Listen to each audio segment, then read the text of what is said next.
শুভ সকাল আমার প্রিয় পরিবার, তোমরা কেমন আছো সকলে? আশা করি খুব ভালো আছো। আমরাও তোমাদের আশীর্বাদে খুব ভালো আছি। তো সকাল সকালে বাসি কাজ সেরে চলে আসলাম পুকুর ধারে। কালকের যে জামা কাপড়গুলো ধুয়েছিলাম, সোয়েটার বা মোটা মোটা জামা কাপড়গুলো, সেগুলো কিন্তু পরিপূর্ণভাবে শুকায়নি। তো ভাবলাম যে সকাল সকালে আগে জামা কাপড়গুলো মেলে দিয়ে আসি, তাহলে দুপুর দুপুর জামা কাপড়গুলো শুকিয়ে যাবে। এই জন্যেই সকাল সকাল পুকুর ধারে চলে আসলাম। দেখো ভালোই কিন্তু রোদ্র উঠেছে। আর কি বলো তো, এই যে দেখো পাশের জমিটাতে কিন্তু সর্ষে শাক হয়ে গেছে। তো এই শাকগুলো যখন বড় হবে বা সর্ষে যখন হবে, ফুল ফুটবে, তখন কিন্তু পরিবেশটাকে আরও সুন্দর লাগবে। আর এই সাইডেও যদি সর্ষে শাক হতো, পুকুরটা না হয়ে, তাহলে কিন্তু দারুণ ফুটে উঠতো। দুই সাইডে সর্ষে শাক আর মাঝখানে রাস্তা হলে কিন্তু দারুণ দেখার মতো হয়। তো জামা কাপড় শুকোতে দিয়ে চলে আসলাম রান্নাঘরে। রান্নাঘরটাকে মুছে নেব, কেননা রান্নাঘরটা না শুকোলে আবার রান্না করতে অসুবিধা হয়ে যায়। তো এই জন্যই আগে রান্নাঘরটাকে মুছিয়ে নেব। কাঁচা কাঁচা অবস্থায় রান্নাঘরে ঢুকলে মানে মাটিটা উঠে আসে। এই জন্য সকাল সকাল রান্নাঘরটাকে মুছে নিচ্ছি। তো রান্নাঘরটা তো মোটামুটি আমার ছোটোই এখন, তো বেশিক্ষণ সময় লাগে না মুছতে। কিন্তু কি বলো তো, এই সকাল সকাল কাদামাটি ধরে মোছামুছির কাজটা না একটুখানি বিরক্ত করি। তো বারান্দাটাকে আর মুছলাম না আজকে, বারান্দাটাকে দুদিন পর মুছবো। সেদিনই মুছেছিলাম, তো তোমাদের সঙ্গে সেভাবে শেয়ার করা হয়নি। আর যেহেতু আজকে মিস্ত্রি আছে, এই জন্য আর মুছলাম না। তো স্নান সেরেই কিন্তু ডাল বসিয়ে দিয়েছি। দেখো ডাল কিন্তু সিদ্ধ হয়ে গেছে। আবার ভাবছিলাম যে একটুখানি ব্যাংকে যাব, ব্যাংকে যাওয়ার কথা আছে। তো শরীরটা না ঠান্ডায় মানে সর্দি লাগাতে মাথা ব্যথা করছে। তো দেখি কতটা কাজ কমপ্লিট করে যদি যেতে পারি তাহলে গেলাম, আর না যেতে পারলে পরের দিন যেতে হবে। কেননা মাসের প্রায় আজকে 8 তারিখ মতো, তো গ্রুপের বা লোনের টাকাগুলো জমা করতে ব্যাংকে তো যেতেই হবে। এই একটা দায়িত্ব ঘাড়ে নিয়ে বসে আছি, তো দায়িত্বটা তো পালন করতেই হবে। খুব কম বয়সে বিয়ে হয়ে গেছে। বিয়ে হয়ে যাওয়ার পরে সংসারের দায়িত্বর সঙ্গে সঙ্গে আরও বাহ্যিক অনেক কিছু দায়িত্ব নিয়ে ফেলেছি, যাতে সকলে ভালো থাকে এবং আমি সবার মন জয় করে চলতে পারি। কিন্তু সেটা কি সম্ভব? ভগবানও মানুষের মন জয় করতে পারে না, আমি তো দুধ চাই। দেখো মনটা এত খারাপ, মনটা চাচ্ছিল যে বাপের বাড়ি থেকে ঘুরে আসি, কিন্তু যেতে পারছি না শুধুমাত্র দায়িত্বের জন্য। তখন আমি স্কুলে কাজ করতাম, প্রত্যেকবার ডিসেম্বরের শেষের দিকে টিউশন শেষ হয়ে যেত, রেজাল্ট হয়ে যেত। রেজাল্টের আগে আগেই কিন্তু আমি বাপের বাড়ি চলে যেতাম, 5-7 দিন থেকে আসতাম। কিন্তু এইবার এমন একটা ঝামেলায় পড়ে গেছি যে বাপের বাড়ির কথা ভাবতেও পারছি না। মন চাইছে, মনটা কাঁদছে, কিন্তু যেতে পারছি না। এটাই একটা মেয়েদের ব্যাপার, যে বুক ফাটে কিন্তু মুখ ফোটে না। প্রত্যেক বছর যেতে পারি, কিন্তু এবছর আর যেতে পারছি না। একদিকে হচ্ছে মিস্ত্রি কাজ করছে, আর একদিকে হচ্ছে মা 15 দিন যাবৎ বাড়িতে ছিল না। দেখো এরকম করতে করতে কিন্তু ডিসেম্বর মাস শেষ হয়ে জানুয়ারি আজকে 9 তারিখ চলে এসেছে। 15 তারিখ থেকে ছেলের টিউশন শুরু হবে, আর 15 তারিখ থেকে আমারও টিউশনগুলো স্টার্ট করে দেবো আমি। তো জানি না যেতে পারবো কি পারবো না বাপের বাড়িতে। বাপের বাড়িতে গেলে অবশ্যই তোমাদের সঙ্গে শেয়ার করতাম ওই দিকের পরিবেশটা, কিন্তু আমি নিজেও জানি না কবে যেতে পারবো। যাই হোক, কথা বলতে বলতে আমার ডালটা কিন্তু হয়েই গেল। মোটামুটি ডাল সম্বার দিয়ে কড়াইটাকে ধুয়ে নিয়েছি। এখন কিন্তু আমি পাঁপড়গুলো ভেজে নেব। এই পাঁপড়গুলো কিন্তু আমার খেতে খুব ভালো লাগে, তবে ভাত দিয়ে নয়। এগুলোকে আমার ভালো লাগে চা দিয়ে খেতে। তোমাদের কার কার চা দিয়ে পাঁপড় ভাজা খেতে ভালো লাগে অবশ্যই কমেন্ট করে জানাবে। আমার কিন্তু এগুলো একটু বাহ্যিক চাহিদা। যেরকম আমি মিষ্টি খেতে ভালোবাসি না, ঝাল ঝাল খাবার খেতে ভালোবাসি। তো পাঁপড় ভাজা পোড়া এই টাইপের খাবারগুলো বেশি খেতে ভালোবাসি। অনেকেই আমাকে এইটা নিয়ে হাসাহাসি করে বা ইয়ার্কি করে, ভাজা পোড়া খেতে খেতে নাকি আমি দেখতে ভাজা পোড়ার মতোই হয়ে যাচ্ছি। তো যাই হোক, কী করা যাবে, ইয়ার্কি যখন করে আমি মেনে নেই। কিন্তু একটা তো মুখের রুচির ব্যাপার আছে না। আমার এই ভাজা টাইপের ঝাল ঝাল খাবার খেতেই খুব ভালো লাগে। তোমরা হয়তো ভাববে দিদিভাইয়ের এই কড়াইটা এত কালো কেন? এটা কিন্তু লোহার কড়াই, এটা কালো কালারেরই। আর যেটা সিলভারের হয় ওটা কিন্তু সাদা কালারের হয়, এটা মাজলেও কালো, এটা নতুন থেকেই কালো। আর এই কড়াইটাতে রান্না করা খুব সুবিধা, মানে তাড়াতাড়ি গরম হয়ে যায় আর ভাজাগুলো না মানে লেগে যায় না, খুব সুন্দর হয়। আর কি বলো তো, একটা করে লোহার কড়াই সবসময় আনা থাকে আমাদের এই ভাজা পোড়া করার জন্য। যেহেতু গ্রামের বাড়িতে থাকি, অনেক সময় চাল ভাজা বা দো ভাজা, যে কোনো ধরনের ছাতু খাওয়ার জন্য যখন আমরা চাল ভাজা করি, ভাজা করে গুঁড়ো করি ছাতু করার জন্য, তখন কিন্তু এই কড়াইগুলোর খুব প্রয়োজন হয়। কেন বলো তো, সিলভারের কড়াইয়ে যদি চাল ভাজা করা যায় তাহলে কিন্তু সিলভারের কড়াইটা পুড়ে যাবে, এই জন্য একটা লোহার কড়াই উনুনের জন্য আমরা রেখে দেই। তো যাই হোক, তোমাদের সঙ্গে কথা বলতে বলতে প্রায় দেখো 1 থালা পাঁপড় আমি ভেজে নিয়েছি। এবার বসিয়ে দেবো ঘন্ট। আর রোজ দিনই আমরা বাঁধাকপির ঘন্টটা খাচ্ছি, কেন বলো তো, মিস্ত্রিরা থাকলে একটু ঘন্ট না করলে ভালো লাগে না। আর বাঁধাকপিটা যেহেতু তোমাদের দাদাভাইয়ের ফেভারেট, তো আজ করছি গাজর, মটরশুঁটি, আলু দিয়ে। কালকে যে এত একটা সমস্যায় পড়ে গিয়েছিলাম বলে বোঝাতে পারবো না। ইচ্ছে করছিল যে যেভাবেই হোক একটা নিজের ঘরে ওয়াইফাই বসিয়ে নেই, কেননা একটা ভিডিও করতে কিন্তু অনেকটা কষ্ট হয়। তারপরে ভিডিওটাকে আপলোড দিয়েছিলাম 3টার দিকে, তখন থেকে ওয়াইফাইটার এত সমস্যা। তোমরা জানো যে আমরা 5 জনে মিলে একটা ওয়াইফাই নিয়েছি, যেটা মৌদের বাড়ির কোনায় লাগানো আছে। মোটামুটি নেটওয়ার্কটা দিচ্ছিল, চলছিল, কিন্তু 2 দিন ধরে এত নেটওয়ার্কের সমস্যা। পরশুদিনও আমি যখন বিকালবেলা, আমার তো ভিডিও দেওয়ার টাইম ছিল 3:30 4টা, তো এখন মিস্ত্রি দাদা ওরা আছে, আর ঠান্ডার দিন কাজ করতে করতেই ওদেরকে টাইমলি খাবার দিতে দিতে আমার ভিডিওটা আপলোড দিতে একটু লেট হয়ে যায়। তো পরশু দিনও কিন্তু আমার ভিডিও আপলোড হচ্ছিল না, প্রিয়াদের বাড়ি গিয়ে আপলোড দিচ্ছিলাম। গিয়ে দেখি প্রিয়া রেডি হয়ে গেছে, ও ফালাকাটায় চলে যাবে 2 মাসের জন্য। মনটা খারাপ হয়ে গেল, তো কিছু করার নেই, কারণ প্রথমে হচ্ছে ছেলের পড়াশুনো, তারপর হচ্ছে ছেলের স্বাস্থ্য, এই দুটো দিক আগে দেখতে হবে। মন খারাপ করেও লাভ নেই, প্রিয়ের ইচ্ছে ছিল না যাওয়ার, কিন্তু আয়ুষের দিকে তাকিয়েও চলে গেল। তো যাই হোক, ওদের বাড়ি থেকে আপলোড দিয়ে ভিডিওটা দিয়েছিলাম সন্ধ্যার দিকে, কিন্তু কালকে তো প্রিয়া ওয়াইফাই নিয়ে চলে গেছিলো, তো কী করে আপলোড দিব, অনেকক্ষণ চেষ্টা করছিলাম, তারপরেও হচ্ছিল না। লাস্ট অবধি তোমাদের দাদাভাই মোবাইলটাতে রিচার্জ না থাকায় রিচার্জ করে শিলডাঙ্গা অনেক দূরে দূরে গিয়েও কানেক্ট করতে পারেনি, এবং ও আপলোড হতে অনেকটা রাত হয়ে গেছিলো 11টায়। তো মনটা খারাপ হয়ে গেছিলো। এই ভিডিওগুলোতে ভয়েস দিতে টাইম লাগে, নতুন নতুন, তোমরা তো জানোই আমি একদমই নতুন, সব কিছু করতে আমার অনেকটা সময় লেগে যায়। যতটা না আমার সংসারের কাজ করতে সময় লাগে, সংসারের কাজ আমি টাইমলি করে নিতে পারি, কিন্তু এই যে আপলোড দিতে বা ভিডিওতে ভয়েস দিতে কিন্তু আমার ম্যাক্সিমাম একটা সময় লেগে যায়। তারপরেও যখন ভিডিওটা ছাড়তে পারি না, তখন কিন্তু মনের মধ্যে একটা কষ্ট হয়। টাকা থাকলে হয়তো বা একটা ওয়াইফাই বসিয়ে নিতাম বাড়ির কাছে, তো চেষ্টা করব অবশ্যই বসানোর। তোমরা জানো যে তুলসী মঞ্চটাকে আমি মানে অন্যরকম করে করতে চেয়েছিলাম, কিন্তু করতে গিয়ে অনেকটা খরচ হয়ে গেল।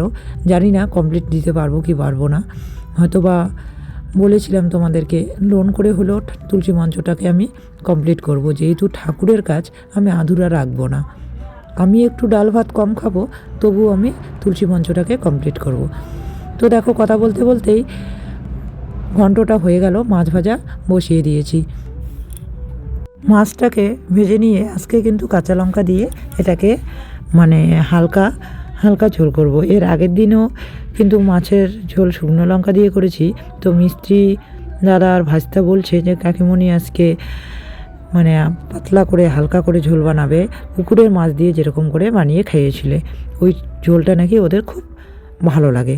তো যাই হোক, কথা বলতে বলতে দেখো মাছ ভাজাও হয়ে গেল। তো দেখো, যদি তুলসী মঞ্চটা আমি যেটুকু টাকা আমার ছিল স্কুলের বেতনের টাকা বা তোমাদের দাদাভাই দিয়েছিল, সেটুকু মোটামুটি আমাদের শেষ। এখন তুলসী মঞ্চটা কমপ্লিট করতে গিয়ে যদি ঋণ করতে হয় তবুও করব। তো ঋণ করে যদি টাকা বাঁচে অবশ্যই একটা ওয়াইফাই নিব, আর তোমাদেরকে সময় মতো ভিডিও দেওয়ার চেষ্টা করব। কেননা তোমরাও অধীর আগ্রহে আমাদের জন্য ওয়েট করো যে কখন আমরা ভিডিওটা তোমাদেরকে দেবো আর তোমরা দেখতে পাবে। একজন দিদিভাই কমেন্ট করেছিল যে এত রাত্রে ভিডিওটা দিলে, তারপরেও ভিডিওটা দেখলাম, কেননা দিদিভাই আমাকে প্রচণ্ডই ভালোবাসে। সত্যি দিদিভাই, আমি তোমাকে বলছি, আমিও মন থেকে তোমাদেরকে প্রচণ্ডই ভালোবাসি। তোমাদের ভালোবাসা না হলে হয়তোবা এতটা এগোতে পারতাম না, মনিটাইজেশনটা অন করতে পারতাম না। সমস্তটাই তোমাদের ভালোবাসা আর প্রিয়া ছন্দা সবারই একটা অবদান আছে আমার এই ব্লগ ভিডিওর মধ্যে। তো যাই হোক, এখন তো চেষ্টা করছি তোমাদের মন মতো করে ভিডিও দেওয়ার, কিন্তু কখনো কখনো না নেটওয়ার্কের জন্য আমি দিতে পারি না। যতদিন ওয়াইফাইটা নিজে নিতে পারছি না ততদিন আমি বলতে পারছি না আমি ঠিকঠাক করে দিতে পারবো কি পারবো না। তো চেষ্টা করব, আপ্রাণ চেষ্টা করব ঠিকঠাক সময় মতো ভিডিওটাকে দেওয়ার। তো তোমরা আমাকে, যদি আমি কখনো কখনো লেট করে দেই, তোমরা আমাকে যেভাবে ভালোবাসা দিচ্ছ সেভাবেই ভালোবাসা দিও। ছোটো বোনের ভুল ত্রুটিগুলোকে ধরিয়ে দিও, এবং যারা আমার আন্টি বা কাকিমা ওরা আছে তাদেরকে বলছি মেয়ে হিসেবে ক্ষমা করে দিও। আর এইভাবেই ভালোবাসা দিয়ে পাশে থেকো, যাতে আমি একটুখানি এই ইউটিউব জগৎ থেকে রোজগার করে আমার ছেলেকে মানুষের মতো মানুষ করতে পারি। আর কিচ্ছু চাই না তোমাদের কাছে, শুধুমাত্র একটু ভালোবাসা এবং পাশে থেকো। ওদের সঙ্গে কথা বলতে বলতে আমার কিন্তু মাছের ঝোলে মশলা কষে আমি জল দিয়ে নিয়েছি। এবার জলটা, ঝোলের জলটা একটু ফুটে উঠলেই মাছটাকে ছেড়ে দেব আর ধনেপাতা দিয়ে নামিয়ে নেব। এক দিদিভাই কমেন্ট করেছে, দিদিভাই না ঠিক আন্টি হবে মনে হচ্ছে আমার, তো কমেন্ট করেছে আতপ চাল দিয়ে ঘন্ট রান্নাটা একদিন শেয়ার করো। অবশ্যই দিদিভাই, এখন অ্যাকচুয়ালি ঘরের মধ্যে আতপ চাল নেই, নতুন আতপ চালটা হলে অবশ্যই তোমাদের সঙ্গে শেয়ার করব। আতপ চাল দিয়ে, আলু দিয়ে, মাছের মাথা দিয়ে ঘন্ট, প্লাস আতপ চাল দিয়ে বাঁধাকপির ঘন্ট, সব কিছুই শেয়ার করব আস্তে আস্তে। তো আতপ চালটা আগে রেডি করে নিই, তারপর অবশ্যই তোমাদেরকে একদিন আতপ চালের দিয়ে ঘন্ট রান্না শেয়ার করব। তো যাই হোক, মোটামুটি রান্না শেষ, এখন কিন্তু মাত্র 1:30 বাজে। দেখো, সব কিছু টাইমলি হয়ে যায়, কিন্তু নেটওয়ার্কটা তো আমার হাতে নেই না, এই জন্যই আমি না টাইমলি দিতে পারছি না। বুঝতে পারছি না ঠিক কোন সময়টা আপলোড দিলে তাড়াতাড়ি হয়ে যাবে। আর নতুন যেহেতু ইউটিউব জগতে আছি, তো অনেক সময় এই কাজটাই একটু মানে হিমশিম হয়ে যাচ্ছে। আর এই রান্নাবান্না, সংসারের বাহ্যিক কাজ, এত পরিশ্রমের কাজগুলোও কিন্তু আমি চটপট করে নিতে পারছি। তো যাই হোক, দেখা যাক কি হয়। তো দেখো, মাছের ঝোল আমার রান্না হয়ে গেল, মাত্র বাজে 1:30। এখন আমি টাইমলি কিন্তু মিস্ত্রি দাদাদের খেতে দিতে পারবো। তো ওরাও হাত পা ধুয়ে নিয়েছে, খেতে দিয়ে দিলাম। মা দিচ্ছে, মার ওখান থেকে সবজি, আর আমিও দিচ্ছি। মা কিন্তু নিরামিষ সবজি রান্না করে অনেকগুলো করেই রান্না করে, তো আমাদেরকে সবসময় দেয়। আমাদের যদি আমি 2টো সবজিও রান্না করি, তবু কিন্তু মার 2টো দিয়ে 4টা হয়ে যায়। কিন্তু কি বলো তো, এই যে আমি একটু রান্না করতে ভালোবাসি আর ভাজা খেতে খুব ভালোবাসি, ভাজা পোড়া, যার জন্য আমার প্রায়ই দেখবে 3-4টা সবজি হয়ে যায়। মানে রান্না করতে না আমার কখনো মানে হ্যাসকারি হয় না, মানে যে একটা অলসতা যে আজকে রান্না করব না, এই অলসতাটা হয় না। হ্যাঁ, প্রথমে হয়তো মনে হয় যে কেউ যদি রান্না করে দিত তাহলে হয়তো অনেকটা ভাত খেতে পারতাম, কিন্তু একবার রান্নাঘরে ঢুকে গেলে কিন্তু আর তখন মনে হয় না যে একটা সবজি বানাই বা 2টো সবজি বানাই। আর কেউ যদি বাড়িতে থাকে তাহলে তো আরও বেশি বেশি করে রান্না করতে ইচ্ছা করে। জীবনে কখনো ভাবিনি যে আমি এত কিছু করতে পারবো বা কখনো এভাবে গুছিয়ে সংসার করতে পারবো। কেননা যখন ছোটো ছিলাম, খুব কম বয়সে আমি এখানে এসে বিয়ে কমপ্লিট করেছি। তোমাদের সঙ্গে হয়তো বা শেয়ার করা হয়নি, আমার লাভ ম্যারেজে বিয়ে হয়েছে। এখানে এসেই আমি কিন্তু বিয়ে ফাইনাল ইয়ার কমপ্লিট করেছি। এখানে এসে আমি বিএড করেছি, ডিএলএড করেছি, সমস্ত কিছু কিন্তু আমার শ্বশুরবাড়ি থেকে করা। তো যাই হোক, মানে মেয়েবেলায় যেহেতু জয়েন্ট ফ্যামিলিতে ছিলাম, সেভাবে রান্নাবান্নার কাজ করিনি কখনো, কিন্তু এখন যে আমি এভাবে মানে একা একাই শিখে নিতে পারবো কখনো ভাবতেই পারিনি। তো যাই হোক, মিস্ত্রি দাদাদের খাওয়া শেষ, এখন আমরা দুজন খেতে বসে পড়লাম। দেখো, আমার ছেলে কি দুষ্টামিটাই না করছে, ওখানে বসে বসে বলছে আমি নাকি ও নাকি কাজ করছে, মিস্ত্রি দাদাদের হাতুড়ি নিয়ে ওখানে ওয়ালের কাছে কাজ করছে। এবার খেতে বসে দেখো উঠে যেতে লাগলো, কেননা জামাইবাবু এসেছে, মোটরের সুইচটা দিতে পারছিল না, তো দিয়ে আসলাম। জামাইবাবু স্নান করবে, মানে বনির মার আর কি নিজের ননদ জামাই। তো যাই হোক দিয়ে আসলাম, দিয়ে এসে আবারও খেতে বসে পড়লাম। কি বলো তো, মাঝে মাঝে মনে হয় জীবনটা ব্যর্থ হয়ে গেল। এত এত ডিগ্রি নিয়ে পাশ করার পরেও কিন্তু জীবনে কখনো সরকারি চাকরিতে জয়েন করতে পারলাম না। এটা হয়তো আমার ভাগ্যেই ছিল না। তো কি করা যাবে, বিএড করেছি, ডিএড করেছি, বিএ পাস করেছি, অথচ এনসিসি কমপ্লিট করেছি, আবার নার্সিংটা কমপ্লিট করেছি। যদিও বা নার্সিংয়ে যাওয়ার আমার ইচ্ছে নেই, অনেক খবর এসেছে নার্সিংয়ের নাইট ডিউটিটা করার আমার ইচ্ছে নেই। ওটা বাদ দিয়ে বাদবাকি কিন্তু লাইফে একটাও সরকারি চাকরি আমার কপালে জোটেনি। তো কী করা যাবে, যেটা কপালে নেই সেটা নিয়ে আফসোস করে লাভ নেই। কিন্তু মাঝে মাঝে যখন কভার ফাইলটা খুলে কাগজপত্র বের করি, তখন মনে হয় জীবনটা ব্যর্থ।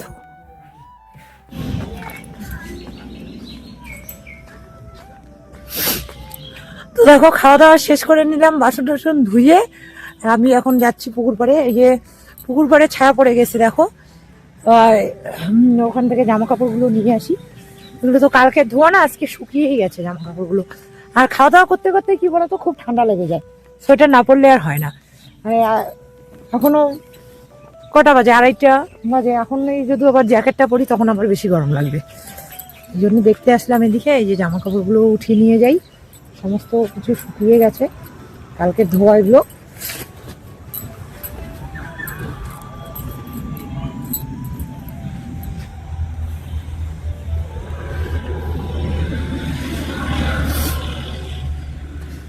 এই সেন্টার ঘরটা কিন্তু দেখতে আমাদের এখান থেকে ভালোই লাগে। এটা হচ্ছে সেলফ হেল্প গ্রুপের একটা অফিস।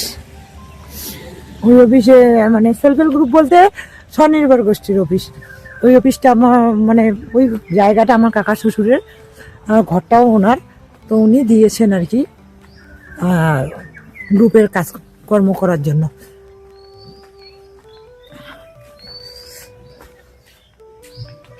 চলো জামা কাপড়গুলো নিয়ে আসলাম, জামা কাপড়গুলোকে এখন রেখে দেবো, পরে সন্ধ্যার দিকে ভাঁজ করব, কারণ এখন কাজ আছে। তো দেখো বন্ধুরা, সন্ধ্যাবেলা চা খেয়ে নিলাম। চা খেয়ে নেওয়ার পরে এই যে জামা কাপড়গুলো যে শুকিয়ে গেছে, এগুলো এখন একটু গুছিয়ে রাখবো। মানে সব বিকেলবেলা এনে আমি জমা করে রেখেছি। আর আজকে নেটওয়ার্কের এত প্রবলেম ছিল যে আমার ভিডিও আপলোড হচ্ছিল না। বাইরে বসেছিলাম অনেকক্ষণ, কিন্তু আপলোড দিতে পারিনি। তো ঘরে এসে ভাবলাম যে হলে হবে, না হলে নেই, কতক্ষণ আর বাইরে ঠান্ডায় বসে থাকি। তো সন্ধ্যাবেলা চা খেয়ে নিয়ে এই ধোয়া জামা কাপড়গুলো গুছিয়ে নিচ্ছি, কারণ এগুলো যদি এখন না গোছাই তাহলে আবার সন্ধ্যাবেলা ছেলেকে পড়াশোনা করাতে পারবো না। তো এই জন্য ভাবলাম যে যেহেতু পড়াশোনার দিকে মন দিতে হবে, তো সন্ধ্যাবেলা চা খেয়ে নিয়ে আগে জামা কাপড় গোছাতে বসে পড়লাম। আমি যেহেতু জামা কাপড়গুলো মানে বেড কাভারটা চেঞ্জ করে নিয়েছি, তো ওইটা 2-3 দিন ইউজ করা হবে, তারপরে আমি এটা আবার পাল্টে নেব। এই জন্য এটা ধুয়ে বালিশের কাভার, বেড কাভার সমস্ত কিছু ধুয়ে ভাঁজ করে রেখে দিচ্ছি। আবার যখন ওইটা তুলবো তখন আবার এইটা বাঁধতে পারবো। এরকম অল্টারনেট করে হলে অসুবিধা হয় না। দেখো সমস্ত কিছুই ভাঁজ করে নিচ্ছি, এগুলো ভাঁজ করে নিয়ে টেবিলের মধ্যে গুছিয়ে রাখবো। আর কবে থেকেই ভাবছিলাম যে কোথাকার টাকা যে কোথায় খরচ হয়ে গেল, ছেলের বার্থডের টাকাগুলো শেষ হয়ে গেল একটা, তবু ছেলে জামা কাপড় রাখার জন্য আলমারি নিয়ে আসতে পারলাম না। তো যাই হোক, অভাবের সংসার, এই পাশের টাকা ওই পাশে শেষ হয়ে যায়, কিছু করার থাকে না। যখন যেটা বেশি প্রয়োজন তখনই সেই কাজেই টাকাটাকে ইউজ করা হয়। তো যখন হবে টিউশন, যখন আবার শুরু হয়ে যাবে, যখন আবার আমি টিউশনের বেতন পাবো, তখন অবশ্যই ছেলের টাকা দিয়ে ছেলেকে আমি একটা ওয়ার্ড্রপ বা জামা কাপড় রাখার একটা ছোট্ট একটা আলমারি কিনে নেব, তাহলে কিন্তু সুবিধা হবে। এই যে রোজ দিনের ইউজ করা জামা কাপড়গুলো কিন্তু ওখানে ঢুকিয়ে রাখতে পারবো, তাহলে আমার এই মানে টি টেবিলটা ফাঁকা হয়ে যাবে। তো কী করব বলো, অভাবের সংসার এভাবেই চলতে থাকি না, যেখানে গিয়ে হবে তখনই করব, যখন টাকা হবে তখন করব, এত আমার তাড়া নেই। তো এই সাইডটা দেখো গুছিয়ে নাও কমপ্লিট হয়ে গেল। তো তো এই যে দেখো ছেলের বই নিয়ে এসেছে আজকে ওর ঠাম্মি। আমি এখন স্কুলে যাই না, ওর ঠাম্মি সমস্ত কিছু নিয়ে আসে। একটা বই এত সুন্দর, কি বলবো। তো ও তো বই পেয়ে খুব খুশি। তো টোটাল ক্লাস 3-তে হচ্ছে 12টা বই। 12টা বইয়ের মধ্যে এটা খাতা। 12টা বইয়ের মধ্যে একটা দেয়নি, একটা এখনো আসেনি, হিন্দি বইটা। আর বাদ বাকি 11টা বই দিয়েছে। আমার দেখো কত সুন্দর। বাংলা দেখা যায়, এই যে বাংলা বই, আর ইংলিশ তারপরে হচ্ছে এই যে ইংরেজি বই দিয়েছে, ইংরেজির সঙ্গে ইংরেজি গ্রামার আছে, একটা ইংলিশ আছে, আবার একটা ইংরেজি, 2টা আছে, 3টা ইংলিশ বই। দেখতে হবে আমাকে সিলেবাসটা। অঙ্ক আছে, তারপরে আছে বাংলা ব্যাকরণ, যেটা হচ্ছে ভাষা জগৎ, তারপরে আছে ইতিহাস, তারপরে আছে বিজ্ঞান পরিচয়, তারপরে হচ্ছে ভূগোল। আর এই বইটা আমাদের স্কুলে করানো হয় মনীষীদের অমর কথা। তার মানে এখানে হচ্ছে ঈশ্বরচন্দ্র বিদ্যাসাগর, নেতাজি সুভাষচন্দ্র বসু, মহান ব্যক্তিদের জীবন কাহিনীগুলো এই বইটার মধ্যে আছে। আর এটা হচ্ছে অঙ্কন। আর সব থেকে এই বইটা খুব সুন্দর। কোন বইটা বল? তো এই বইগুলো বই পেয়ে দেখো না কি খুশি, মানে কোনটা পড়বে আর কোনটা পড়বে না। তো আজকে আর ব্লগটা বাড়াচ্ছি না, আজকে ব্লগটা এই পর্যন্ত। আবার এই যে নতুন ব্যাগও বের করে নিয়েছে, এটাকে দিয়েছে বাবা, এটা অভিজ্ঞতায় দিয়েছে ওর বার্থডেতে। তো এইটাতে নিয়ে যাবে, এটা চুজ করে ও বের করেছে। আজ আমার কত সুন্দর বই। এই বইটা ওর সব থেকে বেশি পছন্দ, ইংলিশ। আরে ও ইংলিশ খুব ভালো পারে। তোমাদের সঙ্গে রেজাল্টটা শেয়ার করেছিলাম, ইংলিশে 100 মধ্যে 99 পেয়েছে। তো বই পড়ার জন্য খুব অস্থির হয়ে গেছে, যেহেতু নতুন বই এসেছে, নতুন একটা আগ্রহ। তো যাই হোক, আজকে আর ব্লগটা তাহলে বাড়াচ্ছি না, আজকে ব্লগটা এই পর্যন্তই। তোমরা সকলে ভালো থেকো, সুস্থ থেকো, শুভরাত্রি। কালকে সুন্দর আরো একটি ব্লগ নিয়ে তোমাদের সামনে চলে আসবো। আশা করি আমার ব্লগগুলো ভালো লাগবে।